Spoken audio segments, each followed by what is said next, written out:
It's so important you track what you're doing every single day so you can see what's working and what's not working. If you don't, you cannot fix what's broken if you don't know what you're doing wrong. You'll never be able to scale if you can't see the issues within your business. When I first started out in real estate, I didn't have any clue on how to structure my day. So what I'm going to do in this video is I'm going to walk you through the perfect day to set you up for success as a top producing real estate agent. I feel like a lot of realtors wake up, they don't really know where to begin their day. They don't know what to do. They don't know what to focus on. They don't know the tasks that actually make them money. Okay, so I want to take you through what my perfect day looks like. Of course, I think one of the challenges of being a real estate professional in general is that there's always fires that pop up. It's challenging because even though you want to structure your days as much as humanly possible, it can be challenging because there's always new fires that come up or new problems that come up that you have to solve that will require your attention. So there's certain things of mine that are non-negotiable, but I'm going to walk you through that. But for the most part, truthfully, I'm very structured and I keep it that way on purpose. Where realtors struggle is they don't treat this like their own business. They treat it like a job. And if you don't have proper structure and accountability and systems for yourself, you're off to a terrible start. So I'm going to go through the agenda here and cover first to start strong. Now, this is my setup featuring my cat. I just moved back from Toronto to Tulum. My office isn't set up yet. Bear with me. We're going to get through this one. It's very important. I suggest watching this on 2x speed to get through all the information. But I'm going to get through the agenda right now. Okay, so start strong. Sounds silly, but if you don't conquer your morning, the rest of your day is a disaster. You don't have to wake up at 5 a.m., but I think it's kind of important. Just my 2 cents. Now, this sounds so simple, but it's so crucial. And I know that most realtors don't do this. You spend time doing things that may be fun or exciting, or like we call it new shiny object syndrome. Okay, there's a new AI tool, this new CRM, this new lead generation, blah, blah, blah. Okay, but all of these things are taking you away from things that actually make you money, which is extremely important. Okay, so we're going to focus on revenue actions only. This is regarding, so serve and show up. I want to cover how to provide above average customer service to your clients, broadcast your wins, also your losses, which I'm going to cover, but how to show up for not only future business, but for your current business, okay? Because that gets kind of confusing. Now, count and plan. You have to audit what you're doing today in order to scale and see success on the things that are actually working. If you don't audit your days, you're never going to be able to see the problems within your business, and you're never going to be able to figure out what the revenue actions are in your business if you're not auditing your days properly. Now, let's talk about the CEO mindset and the night before. You win tomorrow by planning today. I will not go to bed.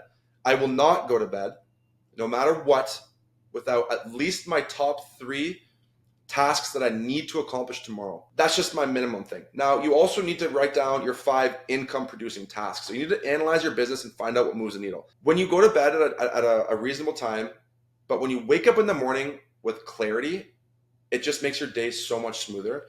Because I find a lot of realtors, me myself included, we used to wake up in the morning, not really sure what I'm going to do with my day today. What tasks do I need to work on? I don't know. Should I be prospecting today? Oh, should I send that email out today? You should have this figured out before you go to bed so that when you wake up in the morning, you're hitting the ground running. Calendar block and assign each time slot so nothing slips through the cracks. If you don't have a calendar that runs your life, my calendar is so dialed. I don't know how you live. If someone invites me to coffee, it's in my calendar, or if someone schedules a meeting with me, I ask them if I'm busy, send me a calendar invite or I won't make it. Calendar block everything, including your sleep, the gym, dates, whatever you want to do, your hobbies, golf, whatever. It goes in your calendar. I block off my sleep every night. I block off when I go to the gym every morning, because as you become more and more successful and as you get more and more business, you're going to see that people will eventually try to put time into your calendar. Quick tip, and something that I actually love doing. This was passed along to me to a good friend of mine, by a good friend of mine to me. When you can't get a hold of somebody, this is off topic, but you're welcome. When you can't get a hold of somebody, or maybe somebody is ghosting you or not giving you an answer in a timely manner, put yourself in their calendar. I do it all of the time, and it works so well because people will start their morning, look at their calendar and be like, what the? I didn't schedule time with Dave. No, I did. And I'm in your calendar. I'm going to call you at that time. It works every time. Okay. So anyways, calendar block. I have my sleep. I have my gym. I have my hobbies. I have my dates. I have my meetings. I have every single thing in my calendar blocked. Again, as you get busier and as you grow as a real estate professional, you'll have people try to block time in your calendar. But if you have your stuff already pre-blocked, it won't get in the way. Okay. Track the truth. Select KPIs, replace gut feelings. Real-time numbers spotlight what's winning and what needs fixing. This goes back to understanding your money-moving tasks. It's so important you track what you're doing every single day so you can see what's working and what's not working. If you don't, you cannot fix what's broken if you don't know what you're doing wrong. You'll never be able to scale if you can't see the issues within your business. Crucial. Now let's get into the morning. We talked about go to bed, have your top, well, for me, it's top 5. Have at least your top 3 items that you want to accomplish in the morning so you wake up with clarity. Your perfect morning for tomorrow starts today. Now, I do a 5 a.m. alarm. You don't have to. I think you should. The 5 a.m. alarm, own the quiet hours when competitors sleep. Momentum is built before the market even opens. Now, for me, my 5 a.m. alarm is more important about me getting time to myself and starting my day off on the right foot. Because like I mentioned earlier, as a real estate professional, your day is constantly putting out fires if you don't control it. And if you start your day in a panic or rushed, it's not the way to go. So my morning hours from 5 till 7 a.m. are for me. I have 2 hours to myself to do whatever I want. Obviously, for me, I'll cover it later, but I journal, I meditate, I have my morning routine. I have a company that I buy a little it's like a, I guess, what do you call it? Energy drink, but not. It's like coffee, but water. Hydrate yourself, okay? I have that. I have my little, these drops that help me focus. And for me personally, my 5 a.m. morning, my 2 hours, 5 to 7 are for me. I get the little things done. I clear my inbox. I get the mindless tasks done, but more importantly, they're for me. Okay, hydrate and move. I go to the gym first thing. As soon as I can, I get to the gym. I try to go for 60 minutes a day. I mentioned it here. The dial drops and reserve. So dial drops and reserve are 2 products that I use. Dial drops are these little like mint drops that I put under my tongue, helps me focus. And then reserve, exactly how that's spelled, is basically a yerba mate tea. But it's great because it gets you super dialed in and you don't get the jitters, you don't get the crash. Highly suggest it. I talked about how I gratitude and write my goals down. My favorite thing about this is fast forward a year. At the end of each year, I read through my journal. I see what I've been grateful for. I see the goals that I've wanted to achieve, and then I see if I've achieved those. 99% of the time, you outperform those goals drastically. It just comes down to actually writing it down in the morning. I find this so helpful. It's the best way to start your day. Now, before you dive into getting on your phone, making phone calls, interacting with clients, I almost always do a market scan. I just skim key headlines. For me, I check Twitter. Twitter is a great resource for staying up to date if you follow the right people. My Twitter feed, I don't follow anything that's not real estate related. For me, I have multiple podcasts. I work with investor clients from all over the world. So I have to stay up to date with what's happening literally globally in the real estate markets around the world. So for me, I spend about 30 minutes to an hour every single morning doing a market scan to understand what's going on in the market that I serve so that I'm aware of trending topics and what's happening and I'm staying up to date with the market. Now, again, I think I mentioned this before, lock in your 3 to 5 tasks that you need to get done for the day, understand those, put yourself in the right mindset that you're ready to actually jump into it. Now, for me, again, making these videos, I'm just telling you what works for me. I'm not telling you that this is the way you have to do it. I'm just letting you know that this has worked for me and it's worked really well for me. So these are the things that I do and how I structure my day. Okay. Starts the night before. I wake up at 5 a.m. Now in the morning, I'm doing my social media, my posts and engaging on social media. So for me personally, I like passive prospecting. So I almost post every day very early in the morning. And that way my post is working for me while I focus on what moves the needle. Truthfully, in my business, social media is probably one of the biggest drivers of what moves the needle for me. So I do focus a lot on social media, but as again, that depends on your business. So for me, I like to post early. My post works for me while I get to focus on other things in my business. Consistency wins with social media. Post on social media during this time. Again, we've talked about the nighttime, my daytime. Now I'm posting on social media. My daily micro touches outperform like vague videos. Your daily micro touches are just, you need to be consistent, the algorithm favors consistency. Whether it's posting consistently, but also being on, when I say posting, I mean like on your feed. I don't think stories count as posting. You should be posting lots of stories all day. It's very easy to just repost things, document a quick win, document a quick loss, document something funny. It's very easy. It doesn't have to be real estate related. I get into that in another video. Okay. But the algorithm favors consistency. Okay. Engage back. This is something that's very important. A lot of realtors don't do this. Comments or replies are what the algorithm sees that people are engaging and will push your content further. So not only do you need to respond to the people on that comment on your content, but you need to respond to people on their content too, just to show that you're engaging with people on social media. This is what I do first thing in the morning, almost every single day. I also use this time because for me personally, I'm probably the most creative in the morning. I start to lose my creativity around 3. So for me, first thing in the morning, I'm the most creative, I'm the most energetic, and this is when I'm going to plan my social media on what I'm doing for that week or that day. I do 2 social media days a week. You don't have to do that. That's what's worked for me. Again, you might be a different spot in your business. But remove the excuses of I don't know what to post, or I don't know what to say. Here's a tip. Okay, one, we have AI. Obviously, ChatGPT is great if you know how to use the proper prompts. But more importantly, what I do is I will search competitors of mine that I see doing well on social media in my niche, and I see what people are commenting on their posts, because people often will give you what to post. They'll ask questions. Now, if people are asking the same question over and over again, whether it's on your account or someone else's account, answer the question. That's your social media. That's what you need to do. Make social media around asking questions and providing value. Create conversation, engaging content. What that means is, where I think a lot of people go wrong is that they think they have to post just market updates, house tours, real estate, real estate, real estate, real estate. It's boring, to be truthful. And what I do, what I see wins, is I create content that creates conversations, because conversations lead to relationships, and from relationships lead to deals, right? But I'm doing that by creating content that would encourage someone to interact with me or my content. Okay, I'm not going to get into that now because I have another video about it. Prospecting power block, probably the most important part of this video. I honestly think that if you don't have 2 to 3 hours every single day of prospecting, it's an absolute non-negotiable for me, especially if you don't have any business right now. There's no rescheduling this. There's no interruptions. This is the most important money-making move that you can do.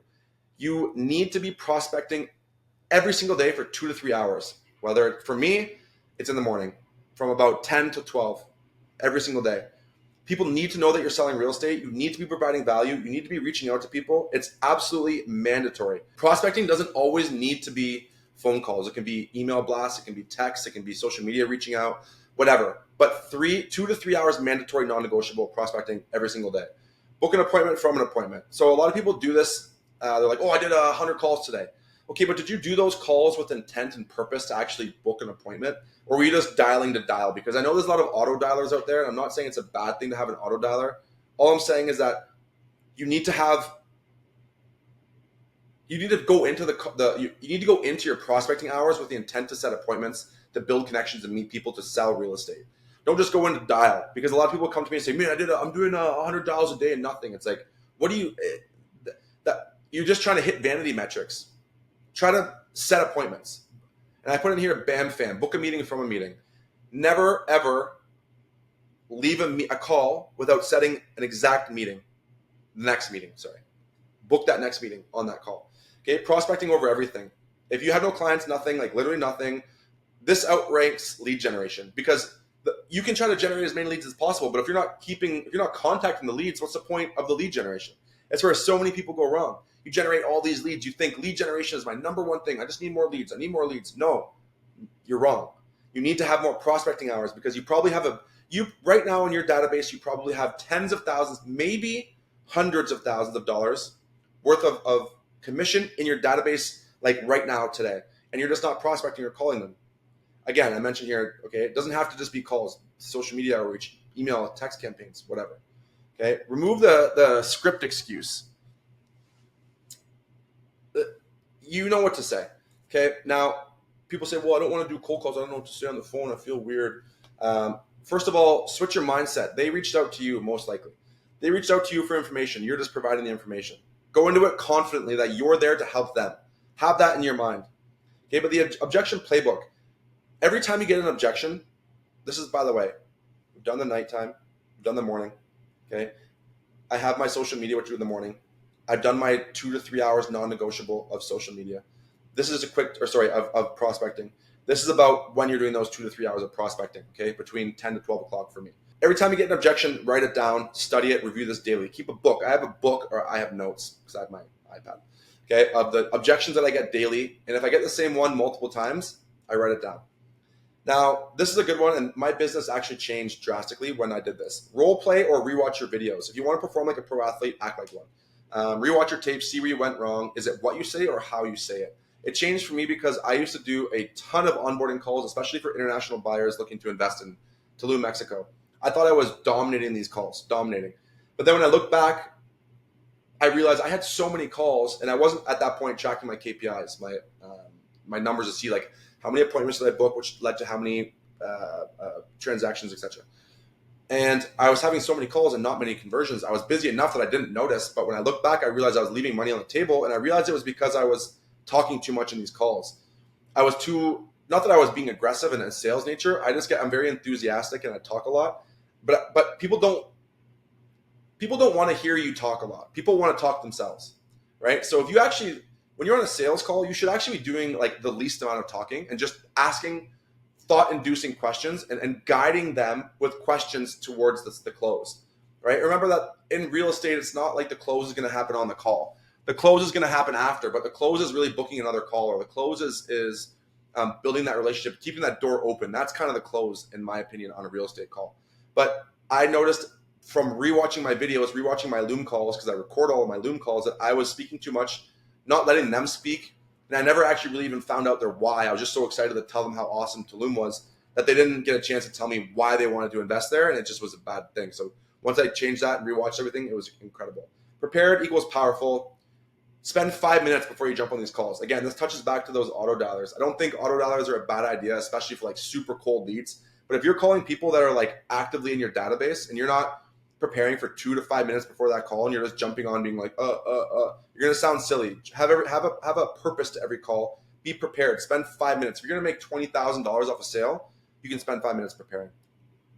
Now, done the nighttime, done the day morning, done my social media from 10 to 12, done my prospecting now my social media, now done my prospecting from 10 to 12. Now is when, usually after 1 o'clock is when I'll spend time working in my business, okay? There's a difference between working on and working in your business. Working on your business is working on the problems in your side of your business. You know, trying to scale, you're looking at the KPIs, you're trying to track everything, you're trying to see what you can maybe change to make things better, to operationalize everything, okay? Now I'm gonna work in my business. I'm gonna follow up with my current active leads. I'm going to clean my CRM. Is there people tagged as lead that should be hot, warm, or cold? Are there people that I've closed that aren't on the proper post-closing drip campaign? Make sure your touch points are being logged, your calls are being logged. I also do my showings at this time. I'm working in my business. Here are my weekly non-negotiables. 3 to 5 social media posts, not including stories. I don't think those are including in posts. You should be posting 5 times a week. It's actually pretty easy. Stop overthinking your posts. Post the post, okay? Post it. 100 dials minimum a week. Again, don't use these as vanity metrics. Try to actually set appointments from these calls. Go in with a purpose. But volume crushes luck. You get better by doing, not by talking. So many people read so many sales books, blah, blah, blah. My favorite quote is, you can't learn about swimming by reading about water. You got to jump in. You got to do it. Your first 50,000 phone calls are going to be terrible. It is what it is. You're going to get better. CRM, data hygiene, clean your tags, remove duplicates, set your automations up. Make sure that you build these good habits for the future, because if you're not, you're going to hate yourself later. Trust me. I can get into this, but I won't. You know what? I will. As you get busy, you neglect your CRM. You have people listed as hot, warm, or cold. Maybe they're not. Maybe you have people listed as active client and they've bought and they're not on the proper closing drip campaign. It's such a pain in the butt to try to go back through hundreds of people that are mistagged, misstaged, and you're losing money by doing that. So do your best to create good habits now so that you don't have that problem. Like I have many times in my career where I have hundreds of people mislabeled and I have to go back and I've missed people because they've fallen through the cracks because they're not on the proper drip campaign or whatever. Okay. You have to, when you're working in your business, you have to balance active and passive clients. So cold calls create money now, and your content builds the pipeline so you don't crash. You want to avoid real estate commission that does this, right? Like a roller coaster. You prospect, you do all the things on social media, you try to get all these clients, you finally get clients, you're doing the right things, and you sell them all real estate, and then because you haven't done anything else other than just focus on these people, you got to go back down. You got no clients anymore. Then you go back to doing prospecting, cold calls, doing all the right things. You get clients again. Okay, amazing. Then you sell them all real estate, and then you got to go back down to the same thing again. You got to get clients again. You got to cold call. You got to do the prospecting, blah, blah, blah. You get all the clients to sell them real estate. You don't want a roller coaster. It's actually pretty easy to make your income a straight line. Okay, we've talked about winning in the morning, prioritizing revenue tasks, okay, prospect daily, and audit so you know what works. This is a perfect day. I go to bed at night. I have my morning planned out before I go to bed. I wake up at 5 o'clock. I have 2 hours to myself. I work on my social media right in the morning because that's when I personally am most creative. Then I have my non-negotiable prospecting hours. Then I work in my business, whether that's me doing showings, talking to my active clients, writing offers, getting organized with admin paperwork, whatever. Then the same thing. I have my non-negotiables. Okay. I was going to give you a calendar, but I'm not, because how you structure it's up to you. How I structure mine is different than how you're going to structure your day. I told you what I do in my day, and I think it's up to you to put those in the time blocks that are best suited for you, because the way you're going to see success is different than me. I've given you the tools and the things you need to put into your calendar. It's up to you to implement those things.